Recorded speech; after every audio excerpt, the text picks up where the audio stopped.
Hi అండి. ఇప్పుడున్న generation ఒక్కసారి ఆలోచించండి. కన్స్ట్రక్షన్ ఫీల్డ్ అనేది ఎంత కష్టమో. ఎందుకంటే 40-45 డిగ్రీలు ఎక్కుతున్న ఎండలో సెంటరింగ్ వర్క్ కావచ్చు, ఐరన్ వర్క్ కావచ్చు, చాలా కష్టం అండి. ఏముంది, మన ఇంట్లో నుంచి బయటికి రావడానికి మధ్యాహ్నం పూట భయపడుతున్నాం. ఏం ఎండలరా బాబోయ్, బయటికి వెళ్ళకూడదని.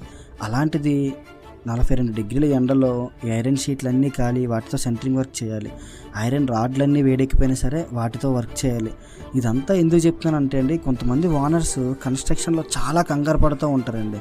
స్టార్టింగ్ అంతా ఈ కంగారు ఉండదండి, స్లాబ్కి వచ్చేసరికల్లా కంగారు పడుతూ ఉంటారు. మాకు 3 రోజుల్లో సెంటరింగ్ అయిపోవాలి, 4 రోజుల్లో ఐరన్ కట్టడం అయిపోవాలని. సో మీరు మాకు కొంచెం ముందుగా చెప్పారనుకోండి, ఎర్లీ మార్నింగ్ వర్క్ చేయడమో ఈవినింగ్ టైంలో వర్క్ చేయడమో చేస్తాం. కానీ ఇప్పుడున్న ఓనర్స్ అలా చెప్పట్లేదండి. ఒక 2 రోజుల్లో 3 రోజుల్లో స్లాబ్ వేసేయాలంటే చెప్తున్నారు. పాపం ఈ ఎండలకి రాడ్ బెండింగ్ వర్కర్స్ కావచ్చు, సెంటరింగ్ వర్కర్ కావచ్చు, చాలా కష్టపడుతున్నారండి. సో కొంచెం ముందుగా ప్లాన్ చేసుకుంటే వాళ్ళకు కూడా ఈజీగా ఉంటుందని ఓ విన్నపం అంతే.